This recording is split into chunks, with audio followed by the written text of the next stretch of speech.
સુરતના કાપોદ્રા વિસ્તારમાં આવેલ ભરતનગર ખાતે વહેલી સવારે ભીષણ આગનો બનાવ સામે આવ્યો। પ્લોટ નંબર 46 અને 47માં અચાનક આગ ફાટી નીકળતા અફરાતફરી મચી હતી। સુરતના કાપોદ્રા વિસ્તારમાં આવેલ ભરતનગર ખાતે વહેલી સવારે ભીષણ આગ લાગવાનો બનાવ બન્યો। પ્લોટ નંબર 46 અને 47માં અચાનક આગ ફાટી નીકળી। આ દુર્ઘટનામાં એલપીજી સિલિન્ડરમાં ભીષણ વિસ્ફોટ થતા 2 વ્યક્તિઓના મોત થયા, 9 ઘાયલ થયા છે। ફાયર વિભાગના જણાવ્યા અનુસાર લગભગ 5 વાગ્યે ફાયર કંટ્રોલ રૂમને ભરતનગર ખાતે આવેલી G+3 મકાનમાં આગ લાગી હોવાની જાણ કરાઈ હતી। ફાયર વિભાગની ટીમ ઘટનાસ્થળે પહોંચે તે પહેલા જ ઇમારતમાં રાખવામાં આવેલા એલપીજી સિલિન્ડરમાં ભીષણ વિસ્ફોટ થયો, જેના કારણે વિકરાળ સ્વરૂપ ધારણ કર્યું। આ દરમિયાન ફસાયેલા લોકોને સલામત રીતે બહાર કાઢવામાં આવ્યા। બચાવ કામગીરી દરમિયાન કુલ 11 લોકોને બહાર કાઢવામાં આવ્યા। 2 લોકોના મોત થયા છે, જ્યારે 9 લોકોને સામાન્ય ઇજાઓ પહોંચી છે, જેમને સારવાર માટે ખસેડાયા છે। આ તમામ સિલિન્ડર વધુ કાર્યવાહી અર્થે પોલીસ વિભાગને સોંપવામાં આવ્યા છે। પ્રાથમિક તપાસમાં ઇમારતમાં વિવિધ ખાતાઓ ચાલતા હોવાનું પણ સામે આવ્યું છે। પોલીસે વધુ તપાસ હાથ ધરી છે। જી સર, કઈ બનાવ હતો, કઈ જગ્યાનો છે ને કેટલા વાગ્યાનો? સવારે 5:30નો બનાવ છે। આપણે ભરતનગરમાં ખાતા આવેલા છે।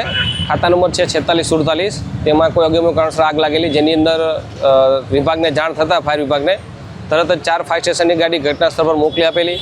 ત્યારબાદ સિલિન્ડર હતા જે બ્લાસ્ટ થતા હતા અંદર, અને 8 સિલિન્ડર અમે અત્યારે હાલ ઓલરેડી કાઢેલા છે, જેનો કબજો પોલીસને સોંપેલું છે, જેમાંથી 3 સિલિન્ડર બ્લાસ્ટ થઈ ગયેલ છે। અને ખાતા છે બંને 46 અને 47, જેમાં ત્રીજા માળ ઉપર એ લોકોએ પતરાનો શેડ બનાવેલો છે। જે પતરાનો શેડ હાઇડ્રોલિક પ્લેટફોર્મથી અને ફાયર ટીમ દ્વારા એ પતરાનો શેડ કાપી અને પતરા તોડીને અને અમારી રેસ્ક્યુ કામગીરી કરેલ છે, જેમાં ટોટલ 11 પર્સન ઇન્જર્ડ થયેલ હતા। એમાંથી 2 પર્સન જે છે એ એક્સપાયર થઈ ગયેલ છે, અને બાકી જે 9 જણા છે અત્યારે સ્વિમેર ખાતે નાની મોટી ઈજાને જે હોય એના હિસાબે અહીંયા લઈ ગયેલ છે। સાહેબ, આગમાં કોઈ કારણ કારણ જાણવા મળેલ નથી, પણ આગ ઓલાવતા દરમિયાન અમારે એક ફાયર માર્શલ છે જેને નોર્મલ ઈજા થયેલ છે, હાથમાં લાગેલ છે, તો એને પણ અમે સ્વિમેર રવાના કરેલ છે।